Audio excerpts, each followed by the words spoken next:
आता ह्याच्यामध्ये काय सांगितलंय की ब्लॅक बॉक्स जळला, त्यातली माहिती नाही मिळाली, बरंच काय आहे. आता हे काल परवा तुम्ही बघितलं असेल, सगळ्या तज्ञांनी सांगितलंय की 1100 डिग्री सेल्सिअसला 1 तास जर हा आगीत पडला असेल, ते सुद्धा 1100 डिग्री सेल्सिअसला, तरच कुठं ना कुठं तरी हा ब्लॅक बॉक्सला फटका बसू शकतो. याच्यामध्ये 2 भाग असतात. एक व्हॉइस, मागे घ्या, व्हॉइस रेकॉर्डिंग असतं ज्याला सीव्हीआर म्हणतात, आणि एफडीआर असतं. एफडीआर म्हणजे जे आम्ही म्हणतोय त्याला काही गोष्टी बंद केल्या, मग त्याचं ते हाईट असेल, स्पीड असेल, ह्याचा सगळा डेटा असतो, तो त्याच्यामध्ये एफडीआर मध्ये असतो.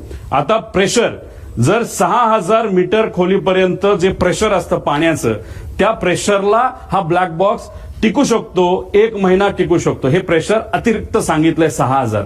म्हणजे समुद्रात वेगळं असतं, म्हणजे कितीतरी हजार हत्ती त्याच्यावर उभे केले, एवढं प्रेशर त्याच्यामध्ये असतं. आणि आगीच्या बाबतीत मी सांगितलंय. आता आगीच्या बाबतीत लोक म्हणतील, अरे असं नाही, तिथं खूप मोठा ब्लास्ट